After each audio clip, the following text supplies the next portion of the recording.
नमस्कार, स्वागत हमारे खास कार्यक्रम जनादेश में। मैं हूं अश्विनी कुमार मिश्र। चुनाव लोकतंत्र का महापर्व है, तो लोकतंत्र की जननी होने का गौरव हासिल है बिहार को, वैशाली को। 2025 का बिहार विधानसभा चुनाव बेहद दिलचस्प है, क्योंकि यहां एनडीए और महागठबंधन के बीच सीधी लड़ाई है।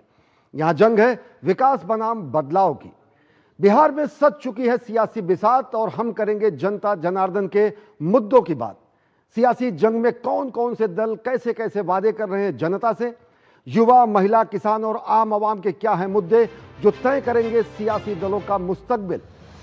विरासत की सियासत बनाम सुशासन की राजनीति में कहां खड़े हैं प्रमुख राजनीतिक दल, और वाद प्रतिवाद धुआंधार प्रचार में जनता जनार्दन से राजनीतिक दल कैसे कर रहे हैं संवाद।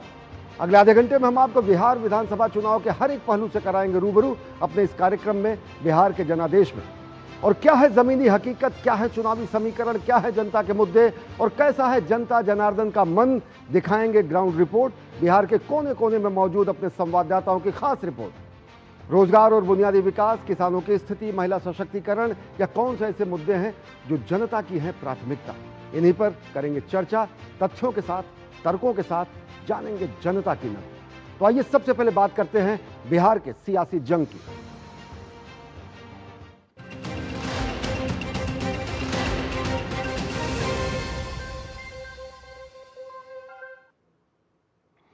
बिहार चुनाव में आरजेडी के मुख्यमंत्री पद के उम्मीदवार को एमवाई की चिंता सताने लगी है।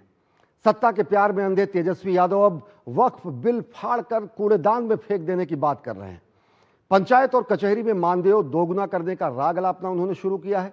कुम्हार, बढ़ई, लोहार को 5 लाख के औजार देने की घोषणा की है। क्या है उनके लोक लुभावन वादे, पेश है एक रिपोर्ट। बिहार चुनाव आते ही राजद को एमवाई समीकरण भी याद आने लगा है। बिहार की सियासत में आखिर वक्फ बिल की बात आ ही गई है।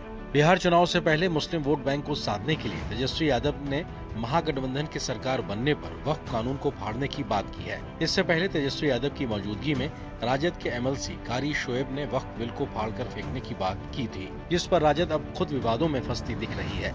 इन बयानों ने बिहार की चुनावी तपिश को और भड़का दिया है। ऐसे में सवाल उठ रहा है कि राजद जो कल तक विकास की बातें कर रही थी, अब वक्फ बिल पर बयानबाजी की जरूरत आखिर उसे क्यों पड़ गई। जो इन लोगों ने बनाया है, हमारी सरकार बनेगी तो उस बिल को हम लोग कूड़ेदान में फेंकने का काम करेंगे। पब्लिक को गुमराह करने के लिए इस तरह का बयान दिया जा रहा है। ये जंगल राज वालों से और क्या उम्मीद हो सकती है। जानबूझकर इस तरह का बयान देकर मुस्लिम समाज को गुमराह करने के लिए इस तरह का बयान दिया जा रहा है।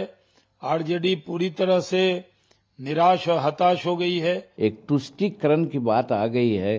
खास करके मुसलमानों को ये लोग बरगला रहे हैं कि हमारे मुसलमान भाई को इन लोग चीट कर रहे हैं। तेजस्वी प्रसाद कह रहे हैं, कर रहे हैं, वो उसका कोई माने नहीं रहता, उस पर कोई विश्वास नहीं करेगा। वहीं चुनाव आते ही नेताजी को फिर से पंचायत और ग्राम कचहरी के प्रतिनिधि याद आ गए। अब उनके मानदेय को दोगुना करने की घोषणा हो रही है। फिर शुरू हुई घोषणाओं की बरसात। पेंशन भी देंगे, बीमा भी देंगे, पीडीएस में हक भी दिलाएंगे। बस सरकार बन जाए तो बिहार में हर पंचायत स्वर्ग बन जाएगी।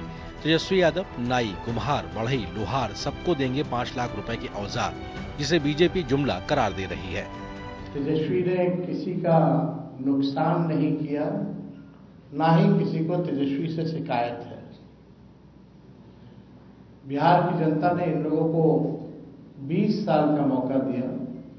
हम केवल बिहार की जनता से 20 महीने का समय चाहते हैं, और मुझे पूरा भरोसा है बिहार की जनता पर, अपने मालिकों पर, कि इस बार बदलाव भी होगा और नई सरकार भी बनेगी महागठबंधन की, और मिलकर के नया बिहार हम लोग बनाने का काम करेंगे।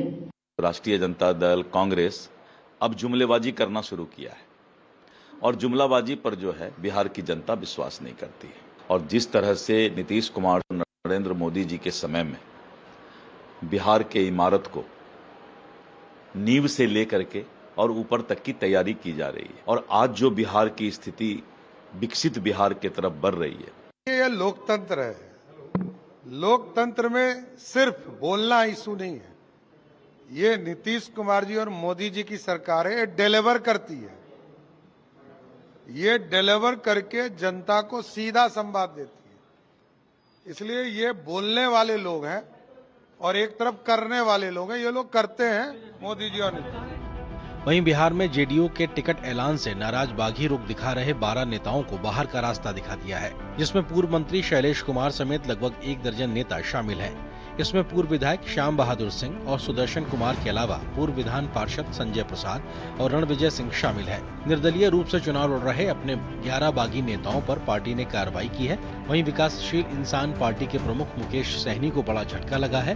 बिहार वीआईपी के प्रदेश उपाध्यक्ष रंजीत सहनी पार्टी के सैकड़ों कार्यकर्ताओं के साथ भाजपा में शामिल हो गए हैं। बिहार में भ्रष्टाचार